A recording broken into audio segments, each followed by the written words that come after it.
Para hacer democracia, se requiere estar bien informados.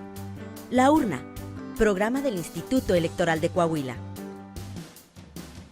Los temas democrático-electorales al alcance de la ciudadanía. Hola, ¿qué tal? Bienvenidos a su programa La Urna, producción del Instituto Electoral de Coahuila. Como siempre, les saludamos y le invitamos a que se quede con nosotros. Protagonistas de la vida democrática de Coahuila y de México en comunicación directa con usted. La entrevista. Hola, ¿qué tal? Bienvenidos a su programa de La Urna, programa de radio y televisión del Instituto Electoral de Coahuila. Y nos da mucho gusto tener con nosotros, como siempre, a la consejera Madeleine Ivette Figueroa Gámez, consejera electoral. Consejera, ¿qué tal? ¿Cómo está? Bienvenida.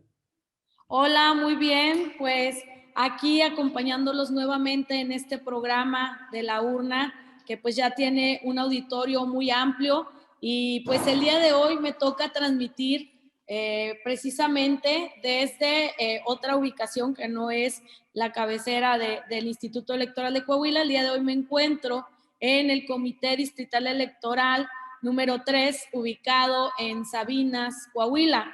Agradezco todas las facilidades que nos dio su presidenta, Claudia Amalia Ramos, quien hoy estuvimos sosteniendo una pequeña reunión de trabajo relativa a los inmuebles y al arranque previo y al arranque próximamente ya como consejos en los comités distritales y municipales. Y pues bueno, aquí desde Sabinas, nuevamente acompañándolos en este programa de La Urna. Claro que sí, consejera. Me gustaría que habláramos de este tema que, bueno, pues se ha trabajado mucho, ha habido muchos comentarios, mucha expectación por parte de diversos actores y de diversas personas, hombres y mujeres de la política, no nada más dentro de Coahuila, sino también a nivel nacional, en cuestión de paridad y acciones afirmativas, que es el tema que me gustaría que pudiéramos platicar el día de hoy. Antes de entrar de lleno con estos lineamientos que se aprobaron recientemente por parte del Consejo General del IEC, me gustaría que nos señalara a todas las personas que no somos abogadas, no somos abogados, un poquito y que no estamos tan inmersos en la materia electoral para fines de explicación, ¿qué es la paridad? ¿Qué se busca cuando se habla de paridad, consejera? Claro que sí, con todo gusto. Pues bueno, primero resaltar que apenas el 23 de diciembre se aprobaron estos lineamientos de paridad de acciones afirmativas y en sí, en cuanto a lo que respecta al lineamiento de paridad, pues hay que resaltar que la paridad es un principio constitucional. El fundamento de su existencia y aplicación se encuentra en la Constitución Política de los Estados Unidos Mexicanos. Y eso es apenas a partir del año 2019. Es un principio del Estado de Derecho mexicano en el cual se debe de basar nuestra sociedad. En 2019 apenas se aprobó una reforma llamada paridad en todo. Con esta reforma nos indica que en todos los niveles de gobierno y en todos los cargos se tiene que garantizar la presencia de las mujeres desempeñando estos cargos en un 50%, entendido el 50% como un piso mínimo, a partir del cual las mujeres de forma mínima deben ocupar estos puestos para poder aportar su visión de este género hacia nuestra sociedad e impactar en todas las políticas públicas y en todas las decisiones de gobierno o de cargos públicos que se tomen en nuestro país. Consejera, ¿tiene que ver esto con la postulación? Es decir, cuando el Instituto Electoral de Coahuila trabaja en estos lineamientos, ¿van con un enfoque en las candidaturas, en el proponer mujeres candidatas y que se cumpla con esto que está usted mencionando? Bueno, en una parte tiene que ver con la postulación, pero la parte más importante es la de la integración, precisamente a partir del año 2019, y eso significa paridad en todo. Significa que es tanto en la postulación de candidaturas, las que realicen los partidos políticos o las coaliciones que tengan a bien formar para un proceso electoral específico, pero además también como autoridades electorales tenemos que garantizar la paridad en la integración de todos los órganos de gobierno. En este caso estaríamos hablando del Congreso del Estado de Coahuila. Entonces, tanto en la postulación como obligación de los partidos políticos y coaliciones que se conformen, tienen que hacerlo de manera paritaria, pero además las autoridades tenemos que garantizar tanto que se postule como que el órgano quede integrado de manera paritaria. ¿Qué quiere decir esto? Que al menos el 50% de las mujeres estén integradas en el Congreso del Estado. ¿Cuál es esta paridad? Cuando hablamos de paridad, se habla de paridad horizontal, la vertical, la transversal, pero ¿cuál es la paridad horizontal? ¿A qué se refiere con esto? ¿Cómo lo podemos entender nosotros? Claro que sí, la vemos desde esas tres dimensiones, la horizontal, la vertical y la transversal. ¿Sí? Cuando hablamos de paridad horizontal es cuando las fórmulas para lograr la paridad por parte de los partidos políticos o coaliciones a través de la consecución del 50% para mujeres y 50% para hombres del total de candidaturas que se presenten para el registro de los cargos en un cargo específico, en este caso en las diputaciones. ¿Cuáles diputaciones? Las de mayoría relativa. ¿Por qué? Porque son las que contienden, son las que salen a pedir el voto para después conformar el órgano que sería el Congreso del Estado. Cuando estamos hablando luego de la paridad vertical, nos referimos a la alternancia, ¿sí? O sea, ¿qué quiere decir esto? Que el acceso sea por igual tanto a hombres como para mujeres. ¿Qué quiere decir esto? En la misma proporción. Regularmente la vamos a identificar en la representación proporcional. Sin embargo, en septiembre de este año, en nuestro estado hubo una reforma que indica que las listas de representación proporcional se van a presentar de manera diferenciada, una para hombres y otra para mujeres. Sin embargo, antes la paridad vertical se entendía en ese sentido. ¿Cómo se entiende también la paridad vertical? Que las fórmulas estén integradas por mujeres o que en su caso, como ya se puede hacer a través de una sentencia reciente del Tribunal Electoral, que la fórmula esté integrada por una mujer con una suplente mujer o por un hombre con una suplente mujer. ¿Qué quiere decir esto? Que no podemos hacer o registrar fórmulas en las cuales la mujer encabece y el suplente sea un hombre. Esto para combatir una mala práctica que surgió inmediatamente, empezamos a hablar de puestos paritarios hace ya algún tiempo, pero esto ocasionaba que se les obligaba a las mujeres a renunciar a esos cargos para que el hombre, que era el suplente, subiera en esos cargos. Entonces, de ahí tenemos el origen de la prohibición de ese tipo de registros.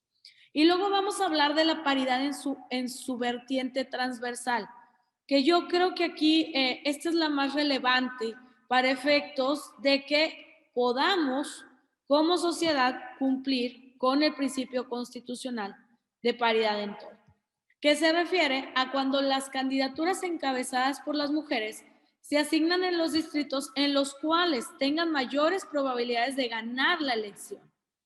Tiene como objetivo promover la igualdad de trato y de oportunidades entre hombres y mujeres en la posibilidad de acceder a los cargos de elección popular dentro de la integración del Congreso del Estado. De modo que desde su inicio se garantice el acceso a todos los recursos en igualdad de condiciones, se planifiquen las acciones para garantizarlo teniendo en cuenta las desigualdades existentes y que se identifiquen y evalúen los resultados e impactos producidos por estas en el avance de una igualdad sustantiva para las mujeres.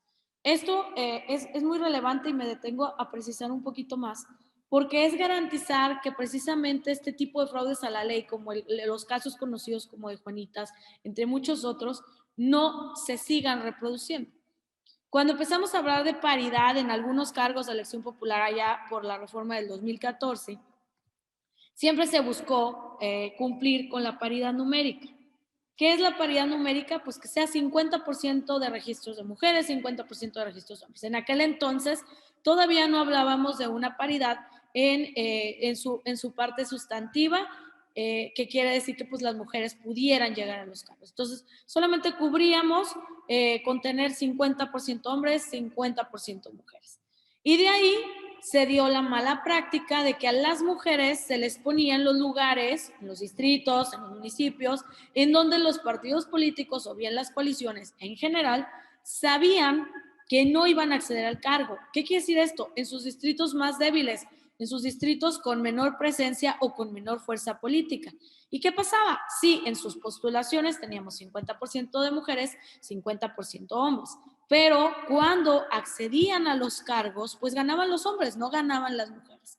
Esto sin contar que además no se les daba la presencia en redes sociales, en radio y televisión, en prensa escrita, o incluso el apoyo con marketing político o con realizar mítines en los lugares en donde se estaban postulando. O bien la asesoría en campo y territorial que en cualquier campaña se requiere. Entonces, para evitar todo esto, lo que busca la paridad transversal es garantizar que los partidos, que las coaliciones pongan y registren y postulen a las mujeres en los lugares en donde efectivamente saben que pueden ganar, en donde sabemos que son fuertes, que tienen gente, que tienen adeptos, que tienen simpatizantes y militantes que van a votar por ellas y que van a terminar accediendo al cargo de elección popular para efectos de que integren órganos de gobierno y que puedan desempeñarse dentro de ellos. A eso se refiere la paridad transversal. Perfecto, consejera. Bueno, pues me gustaría también si nos platicara ahorita en el segundo bloque en respecto a algunos de los lineamientos que va a emitir o que ya aprobó el Consejo General del Instituto Electoral de Coahuila y también algunas de las acciones afirmativas. Pero me gustaría un poquito clarificarle a la gente antes de irnos a la primera pausa que tenemos en el programa. ¿A qué se refiere? ¿Cuál va a ser esta paridad? Yo sé que ahorita no mencionó, pero me gustaría que lo pudiéramos ampliar para fines explicativos. Se busca que no sea nada más el 50 y 50, es decir, 50% hombres, 50% mujeres. ¿Qué nos puede comentar a ese respecto, consejera? Pues en resumen, este 50 y 50 que entendemos por paridad en sentido estricto, realmente se refiere a que al menos el 50% sean cargos en donde las mujeres se desempeñen y en donde las mujeres lleguen a ejercer un cargo. Esto hay que resaltar, Guillermo, que viene de un problema estructural histórico, en donde siempre las mujeres, por decirlo en palabras más simples, siempre a las mujeres se les privó de participar, no se les reconocieron sus derechos, no se les daba acceso, uno, a votar y dos, a ser postuladas. O sea, si no podíamos ni votar, ¿cómo íbamos a ser postuladas? Esto es histórico y es una carga y es una deuda social que se tiene con las mujeres. ¿Por qué? Porque si nosotros sumamos cuántas veces los hombres se han desempeñado en un cargo y cuántas veces se han desempeñado las mujeres, pues tenemos una deuda muy grande. Entonces, precisamente la paridad viene a eso, viene a corregir esos errores, esas discriminaciones estructurales bajo las cuales estuvimos, me incluyo, soy mujer, pero bajo las cuales estuvimos las mujeres siempre a lo largo de décadas y peor aún a lo largo de siglos. Entonces, viene a corregir esto precisamente tomando acción desde las leyes, desde la normatividad y desde las estructuras del Estado para poder resarcir ese daño que se hizo en su momento y poder garantizar que las mujeres accedan y que se puedan desempeñar libremente en estos cargos.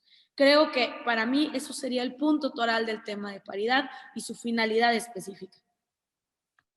Perfecto. Consejera, ¿qué le parece si me lo permite? Vamos a ir a una pausa. Está bastante interesante el tema y es importante la explicación para que la ciudadanía de Coahuila pues, pueda conocer un poquito más de una forma mucho más sencilla, mucho más amigable en todo esto que tiene que ver con materia legal, con cuestión jurídica. Me gustaría que regresáramos después de la pausa con algunas acciones afirmativas que también se aprobaron en el Instituto Electoral de Coahuila. Madeleine Ivette Figueroa Gámez, consejera electoral del Instituto Electoral de Coahuila, está aquí con nosotros en la urna.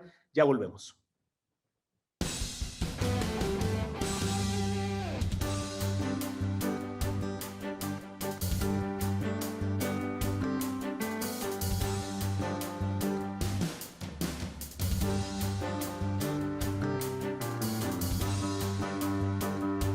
Ya regresamos y está usted escuchando y viendo el programa de La Urna, programa de radio y televisión del Instituto Electoral de Coahuila. Madeleine Ivette Figueroa Gámez, consejera electoral, está aquí con nosotros hablándonos de lineamientos de paridad y acciones afirmativas que se van a aplicar en el proceso electoral 2023, donde vamos a elegir gubernatura, y también diputaciones. Consejera, ahorita nos hablaba usted del panorama, inclusive el panorama histórico de lo que es la necesidad que se tiene en Coahuila, en México, y pudiéramos mencionar que hasta de manera mundial en materia de paridad. Pero me gustaría si pudiera comentarnos de una manera muy puntual cuáles son algunos de estos lineamientos que se aprobaron en el Instituto Electoral de Coahuila. Claro que sí, con todo gusto, Guillermo. Pues fíjate, en manera ya concreta, para la elección de este proceso electoral 2023 que acabamos de iniciar el día de ayer, que precisamente pues se dio el banderazo de inicio de este proceso electoral, tanto para la gubernatura como para las diputaciones locales. Sin embargo, estos lineamientos aplican para las diputaciones locales. Y en específico, ¿qué se aprobó? ¿Qué aprobó el Instituto Electoral de Coahuila? Aprobó dos cosas. Primero, aprobó unos criterios de oportunidad. Y dirías tú, bueno, ¿qué son los criterios de oportunidad? Los criterios de oportunidad son indicadores objetivos que nos van a aportar elementos para nosotros poder determinar en dónde las mujeres son más competitivas y en consecuencia en dónde podrían ser postuladas por las coaliciones, por los partidos políticos, para efectos de garantizar que lleguen a ocupar el cargo. Entonces, primero aprobamos estos criterios de oportunidad, que son dos, pero aunado a los criterios de oportunidad, también creamos una acción afirmativa. No nos confundamos, hay acciones afirmativas para grupos en situación de vulnerabilidad o vulnerados históricamente, pero también se pueden aplicar acciones afirmativas para otros casos. De hecho, antes de ser paridad, hablábamos del tema de cuotas y las cuotas no eran otra cosa más que una acción afirmativa. ¿Qué es una acción afirmativa en términos generales? La acción afirmativa es aquello en lo cual decidimos coartar derechos a ciertos grupos para lograr que otros grupos accedan a esos derechos y son de carácter temporal. Cuando se logra la finalidad por la cual fue creada la acción afirmativa, deja de existir, deja de aplicarse, deja de ser una medida necesaria. Sin embargo, en este caso, para el tema de paridad y para garantizarla en el estado de Coahuila, fue necesario crear una acción afirmativa. ¿Por qué? Porque tuvimos una reforma en materia electoral, pero además en esta reforma se reguló cómo iban a diseñarse bloques de competitividad, que es una manera, no la única, cabe señalar, pero es una manera de garantizar que las mujeres sean postuladas en los mejores lugares. ¿Para qué? Para que lleguen a ocuparlos, como dijimos en el bloque anterior. Entonces, se diseña, sin embargo, en un transitorio y con motivo de la redistritación que hubo en el estado de Coahuila a nivel local, que también lo hay y se va a impactar a nivel federal, pero a nivel local hubo una redistritación. ¿Qué es una redistritación? Nos mueve cómo se conforma cada distrito. Entonces, como los datos ya no serían objetivos, porque tendríamos que tomar esos datos de una conformación anterior para hacer estos bloques de competitividad, el Congreso del Estado tuvo a bien decir que para este proceso electoral no era posible señalar o más bien fijar bloques de competitividad para garantizar que las mujeres sean postuladas en los mejores lugares. Para eso sirve. Entonces, como no podríamos usar bloques de competitividad, el Instituto Electoral de Coahuila pues tiene a su cargo, como lo mencioné hace rato, integrar el órgano de manera paritaria, garantizar que las mujeres sean postuladas en los mejores lugares. Así lo voy a decir para efectos de ser más sencilla en el lenguaje. Entonces, para nosotros garantizar eso, y al no poder usar bloques de competitividad, diseñamos esta acción afirmativa. La acción afirmativa, en pocas palabras, consiste en que se postula un mayor número de mujeres del 50%, que es entendido como un piso mínimo, y del cual ya nos habla la paridad. Y entonces nos vamos a una proporción un poquito más alta, que aproximadamente, si no me equivoco, fue del 62-63%, porque esto lo tenemos que convertir en escaños. ¿Qué quiere decir? En sillas en el Congreso. Entonces, al convertirlo, nos queda una proporción de hay que postular a 10 mujeres de nuestros 16 distritos, hay que postular a 10 mujeres y a 6 hombres. Cuando en paridad en sentido estricto se hubiese entendido como que tendríamos que postular 8 mujeres y 8 hombres. Entonces, ¿qué pasó aquí? Aumentamos un poquito el umbral de postulaciones para garantizar que en la integración se acerque lo más posible a la paridad. En eso consiste la acción afirmativa. Luego, tenemos los criterios de oportunidad, que como bien dije, son datos objetivos para determinar en dónde esas 10 mujeres van a ser postuladas. Entonces, tenemos 2 criterios de oportunidad que se establecieron en estos lineamientos. El primero es la postulación de candidatas en aquellos distritos en donde la participación ciudadana ha sido mayor. ¿Qué quiere decir esto? En sentido estricto, pues donde vota más gente. ¿Por qué? Pues a mayores votos, mayores probabilidades que voten por una u otra candidata, la que sea. El punto es que las mujeres tengan más oportunidades de acceder a este cargo. Y el segundo es la referencia de ocupación histórica de las mujeres en el distrito, entendiéndose como mayor oportunidad de acceso a aquellos distritos en donde las mujeres han ganado anteriormente en más ocasiones. Como comenté en el bloque anterior, esto deriva de un problema estructural, de un problema de una deuda histórica. Entonces, en donde ya ganaron las mujeres, es posible que las mujeres sigan ganando. Entonces, por eso es un distrito más competitivo a favor de las mujeres. Y por ello se determinó que este era otro criterio de oportunidad. Los partidos políticos o coaliciones podrán optar por cualquiera de los criterios de oportunidad, pero siempre sumados a la acción afirmativa. En resumen, de eso tratan nuestros lineamientos de paridad para el proceso electoral 2023. Así es, y esto va a permitir un cambio social, indudablemente, el que más mujeres coahuilenses puedan acceder a puestos importantes y no nada más acceder a puestos de elección popular, sino también a la toma de decisiones, que es una parte a la que va ligada precisamente toda esta serie de acciones. Exactamente. Esa es la finalidad que se busca. Y luego, para aprovechar un poquito el tiempo, quiero también precisar de qué tratan los lineamientos de acciones afirmativas. Los lineamientos de acciones afirmativas van encaminados a resarcir problemáticas de los grupos en situación de vulnerabilidad o históricamente discriminados. ¿Qué quiere decir esto? Son grupos sociales existentes en nuestra sociedad y que han sido invisibilizados también a través de la historia y que no han logrado ni ser postulados ni mucho menos acceder a posiciones de gobierno, como pudieran ser las diputaciones locales, senadurías, incluso pues gubernaturas, presidencias municipales, etc. Entonces, lo que se busca con estos lineamientos de acciones afirmativas es compensar ese desequilibrio para que puedan ser postulados y en su momento puedan también ocupar cargos de elección popular. ¿De quiénes estamos hablando? Estamos hablando de personas con discapacidad, de también personas migrantes, personas que han sido víctimas de crímenes de lesa humanidad, por ejemplo. También estamos hablando de las personas jóvenes, de las personas en su caso también adultas mayores y de las personas de la comunidad LGBTTIQA+, entre otros grupos que pudieran existir. Sin embargo, el Instituto Electoral de Coahuila realizó bastantes estudios de manera cuantitativa y de manera cualitativa en donde descubrimos que los grupos con mayor presencia en nuestra sociedad son las personas jóvenes, con un 19.97 de la población, las personas de la comunidad LGBT, con un 4.3 de presencia en la población de nuestro estado, y las personas con discapacidad, con un 4.5 de presencia.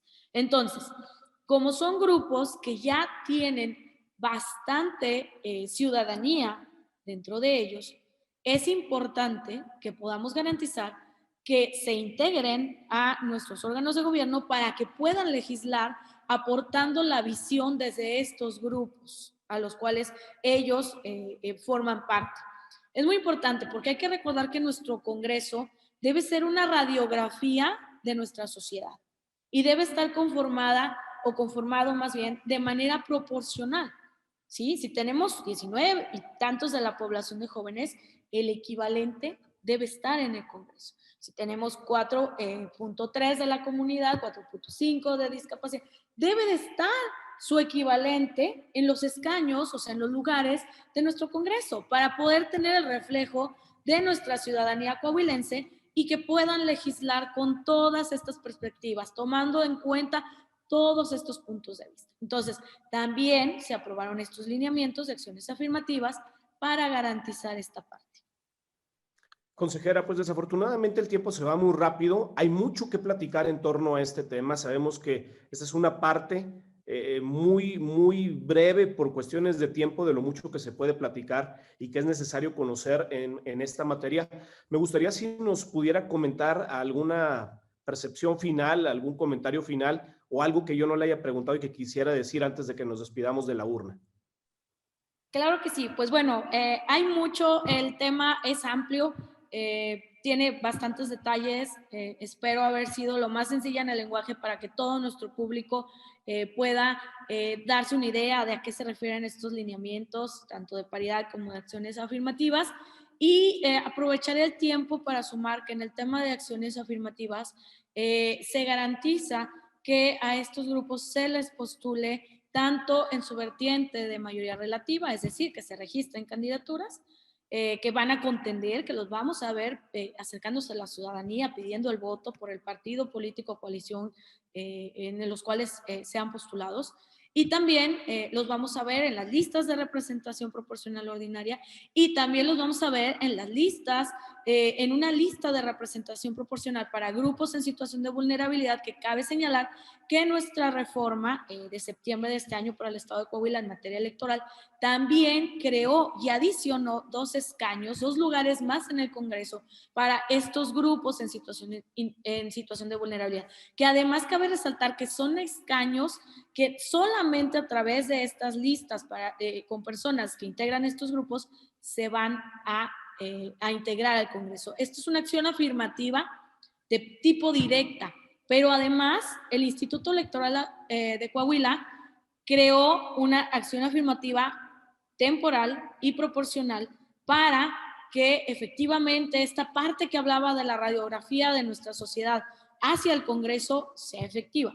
En términos generales, estamos hablando de al menos 7 lugares para estos grupos en nuestro Congreso, porque eso es lo que nuestra realidad social nos indica. Entonces, pues aprovecho para dar a conocer esta información y también pues señalar que Coahuila siempre se ha caracterizado por ser un estado de avanzada en estos temas de paridad, ahora de acciones afirmativas, y que es muy importante para nuestro estado y para nuestra sociedad que todas las personas puedan participar de manera igualitaria en su vertiente sustantiva. ¿Qué quiere decir su vertiente sustantiva? Efectiva, real, no solamente de derecho, sino también de hecho. Y eso es en lo que está trabajando el Instituto Electoral de Coahuila. Y bueno, pues quedo atenta a cualquier otra invitación en donde podamos pues seguir hablando de estos temas o otros temas de interés para nuestro público. Muchas gracias por la invitación.